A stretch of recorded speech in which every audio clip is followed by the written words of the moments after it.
안녕하세요. 박한별 목사입니다. 이번엔 반고 두 번째 시간으로 함께 합니다.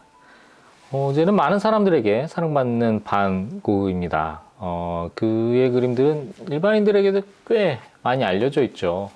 하지만 그의 생전에는 전혀 주목받지 못했고, 그림은 묻혔습니다. 그 사후 10여 년 뒤에야 서양 미술사 흐름에 있어서 독특한 위치에 자리하게 되면서 사람들에게 알려지게 되죠. 반 고흐는 서양 미술사의 흐름에도 영향을 주고받았지만 아버지가 목사인 까닭에 기독교 개신교의 영향도 많이 받았습니다. 비록 그의 잘 알려진 그림 중에 이렇게 직접적인 성서 내용의 그림들이 그렇게 많이 있지는 않지만 분명 그의 삶의 흔적과 그림 작업에는 그의 영향이 잘 묻어났습니다. 그래서 지난 시간에는 들라크루아 모작으로 그린 선한 사마리아인을 함께 봤습니다. 반 고흐는 단지 상처 입은 강도 맞은 사람에게 뿐만이 아니라 이 배척받은 사마리아인에게까지 공감을 형성한 그런 상처 입은 치료자의 입장에서 이 그림을 그리지 않았을까 했었다고 했죠. 아마 반 고흐 스스로가 말씀 따라 이 선한 이웃이 되는 것에 대해서 고민을 했을 테고요. 말씀을 따라 살려는 우리 또한 그런 고민을 하면서 삶을 돌아봐야 하지 않을까 싶습니다. 제가 지난 시간에 반 고흐는 전도사 생활을 했다고 소개한 적이 있습니다. 정확히 명칭이 전도사는 아니고요. 한국 개신교 사역에 이렇게 비교해서 보자면 전도사 같은 그런 역할이었다는 거고요. 반 고흐가 속해 있던 교단에서는 교단의 허가가 있으면 어느 정도 이렇게 사역자 역할을 감당할 수 있었나 봅니다. 이는 본격적으로 신학교를 들어가기 전이나 목사 안수를 받기 전에 할 수 있었던 그런 역할이었던 거죠. 그래서 지금의 전도사와 같이 이렇게 교회 안에서 공식적인 사역자이긴 하지만 상당히 제한적인 역할이었고요. 하지만 반 고흐는 교단의 말단 목회자로서는 착실히 이렇게 다양한 목회 경험을 쌓기보다 너무 이상을 따라가지 않았나 싶습니다. 어려운 상황에 있는 사람들을 목회자가 도와야 한다는 생각이 너무 크게 앞섰는지 반 고흐는 결과적으로 이렇게 교단의 인정도 받지 못하고 목사고시도 통과하지 못합니다. 물론 이제 돕겠다고 나섰던 그런 일도 그렇게 효율적이지 못했겠죠. 사역이라도 인정받았다면 그래도 좀 오래 버텼을지도 모르겠습니다. 그럼에도 불구하고 어려운 가운데 있는 그런 사람들을 도와야 한다는 것에는 이렇게 마음에 크게 자리했던 것 같습니다. 단지 반 고흐가 착한 성향이라서 그렇다고 하기에는 어려 보입니다. 오히려 그의 기독교적 배경에 그런 성서의 영향이지 않았을까 싶은데요. 반 고흐의 삶의 흔적에 나타난 성서 이해는 성서에 나타난 문자 그대로 받아들여 이에 대해서 직접적으로 반응하는 경향이 있었다고 말씀을 제가 드렸습니다. 반 고흐의 성서 이해에 대한 직접적인 기록은 따로 없습니다. 하지만 그의 동생과의 편지 내용과 또 그의 삶의 궤적을 살펴봤을 때 그런 결론에 다다랐음을 알려드리는 겁니다. 결국 반 고흐는 말씀에 나타난 대로 마땅히 살아야 하고 또 예수님의 비유에 나타난 선한 사마리아인처럼 되어야 한다는 생각이 이렇게 생각이 자리 잡혀 있지 않았을까 합니다. 마찬가지로 반 고흐는 오늘 읽어볼 본문의 내용에 상당히 직접적으로 반응하고 것 같은 그런 삶의 흔적을 보이고 있습니다. 마치 이 말씀을 읽은 그대로 실천한 것 같죠. 로마서 12장 9절에서 15절 말씀입니다. 함께 읽겠습니다. 사랑에는 거짓이 없어야 합니다. 악한 것을 미워하고 선한 것을 굳게 잡으십시오. 형제 사랑으로 서로 다정하게 대하며 존경하기를 서로 먼저 하십시오.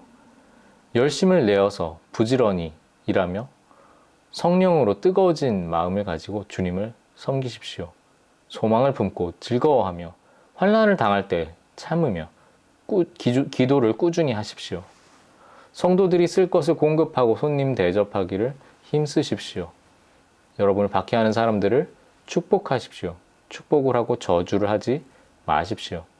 기뻐하는 사람들과 함께 기뻐하고 우는 사람들과 함께 우십시오. 아멘.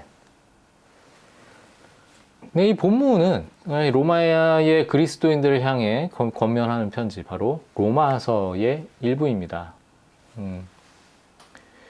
앞선 장들에서는 믿음에 대해서 이야기했다면 바울이 이제 뒤에서는 믿음의 삶에 대해서 이야기를 합니다. 오늘 본문은 특히나 이 세상 속에서의 그리스도인의 삶에 대해서 나눕니다. 이 바울의 권면의 내용들은 꼭 각 개인의 그리스도인들이 율법적으로 지켜야 하는 내용도 아니면 믿음 있는 사람들에게 나타나는 그런 결과적인 행위들도 아닙니다. 믿음의 공동체 안에서 성령의 인도하심에 따라 할 수 있는 일들을 해 나가는 것입니다. 신학자 케제만의 비유이긴 합니다만 누구나 같은 은사를 받은 것은 아니니까요. 예, 또 톰 라이트가 언급한 것 같이 그렇다고 꼭 교회 안에서 교인들끼리만 이렇게 이 행위를 하는 것도 아닙니다. 결국 믿음의 공동체로서 이 세상을 대하는 삶의 태도인 것이죠. 거기서 거기인 것 같이 느껴질 수도 있겠습니다. 이 말장난 같죠. 예. 하지만 본문은 우리를 율법으로 올가매지도 않고요. 또 우리의 믿음이 우리 행위를 자동으로 이끌어내지도 않음을 나타냅니다. 따라서 어쩌면 이 본문을 1차원적으로 받아들여서 실천하더라도 꼭 얽매일 필요는 없겠고요. 또 실패하더라도 계속해서 그 필요한 상황에 실천해 나가려고 하는 것이 이 믿음 생활이라고 할 수 있겠습니다. 여하튼 방구에 억눌린 자에 대한 공감 의지가 커진 데는 여러 가지 이유가 있을 수 있겠지만 이 본문과 같은 말씀이 전하는 이 명령에 직접적으로 반응한 까닭도 크다고 봅니다.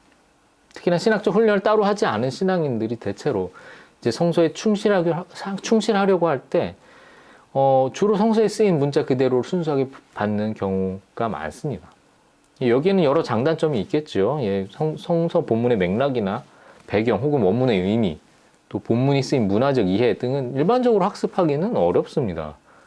예, 특히나 100여 년 전 상황에서는 그런 정보를 얻기는 더 쉽지 않았겠죠. 가장 쉽게 본문에 집중할 수 있는 방법은 바로 문자 그대로의 충실한 것입니다. 예, 그렇다고 반고우가 이 성서의 내용에 대해 직접적으로 반응했다고 해서 그의 성경에 대한 사고가 1차원적인 것만은 아니었던 것 같습니다. 일례로 반고우는 단지 농부들의 삶이 불쌍해서 연민을 느낀 것이 아니라는 겁니다. 그럼 오히려 그들의 삶이 정직하고 가치 있다는 것을 이제 근대화를 살아가는 이 도시인들에게 알리려고 했다는 것이죠. 그래서 이런 감자 먹는 사람들, 오늘의 이 감자 먹는 사람들과 같은 그림으로써 세상에 그 가치를 전하려고 했던 것 같습니다. 그림의 내용은 아주 단순합니다. 어두운 저녁에 등 하나를 의지해서 온 가족이 감자를 먹고 있는 그런 시골집의 모습입니다. 등지고 앉은 소녀를 제외하고는요, 인물들이 모두 이렇게 울퉁불퉁해 보이네요. 그죠?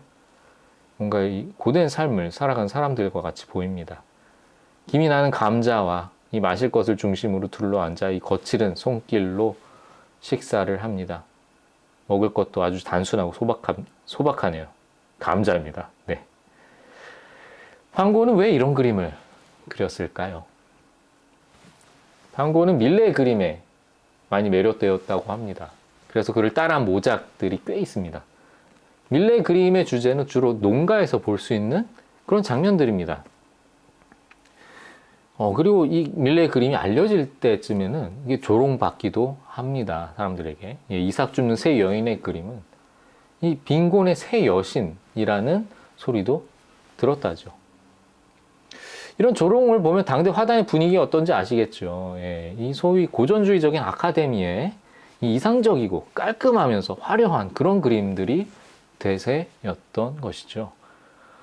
그런 의미에서 반고 당시 떠오르던 인상주의에 대한 화단의 반감도 마찬가지로 뭔가 이 너저분해 보이는 그런 그림 분위기인 까닭일지도 모르겠습니다.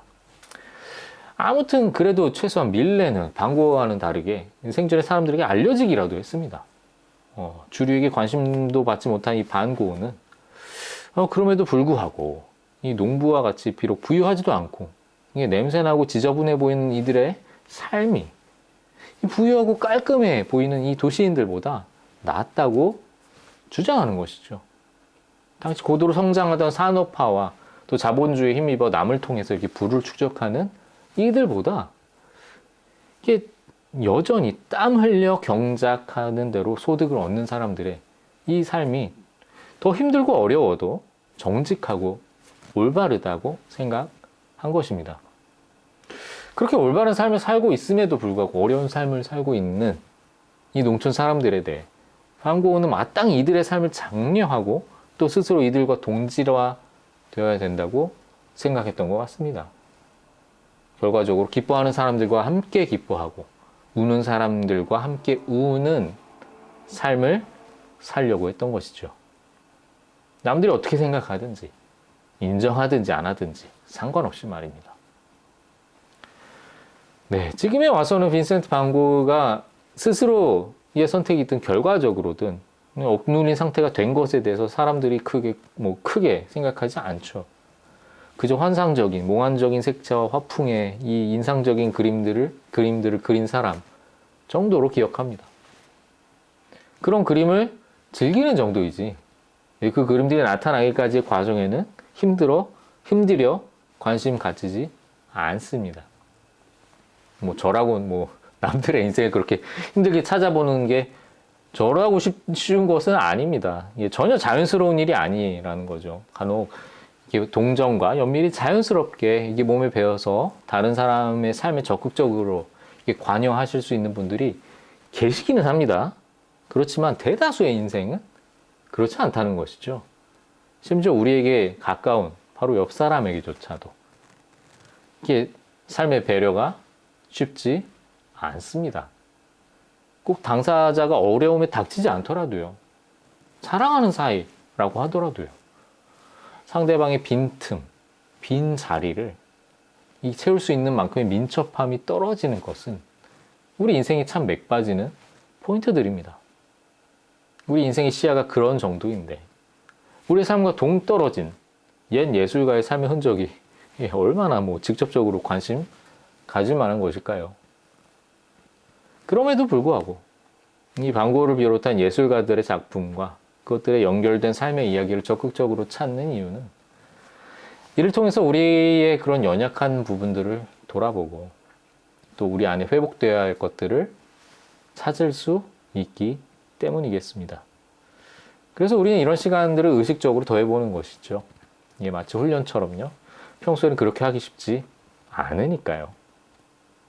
여하튼 반 고흐의 삶에 흔적이 있어서 스스로 억눌린 자가 된 것은 중요한 것으로 보입니다.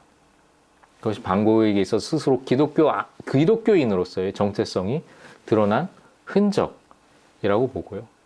또 그가 억눌린 상태에 이르지 않았다면 또 우리가 보고 있는 그 그림들을 만나지 못했을지도 모르지요. 비록 반 고흐가 오늘 본문과 같은 내용을 문자적으로 실천하려고 했을지라도 그리고 또 이를 계속해서 실천하는데 실패했을지라도 그의 삶에 나타난 또 그의 그림에 남겨진 그의 기독교인으로서의 정체성은 우리가 되돌아봐야 할 것입니다. 결국 믿음의 태도와 방향인 것이죠. 비록 로마의 기독교인들도 심지어 바울도 온전히 다 살아내지 못할 수도 있는 그런 본문의 내용이지만 우리는 믿음 가운데 나를 괴롭게 하는 이들도 축복하려 하고 함께 하려 하고 또 그 가운데 함께 기뻐하고 울 수 있는 그런 믿음의 생활을 이어가야겠습니다.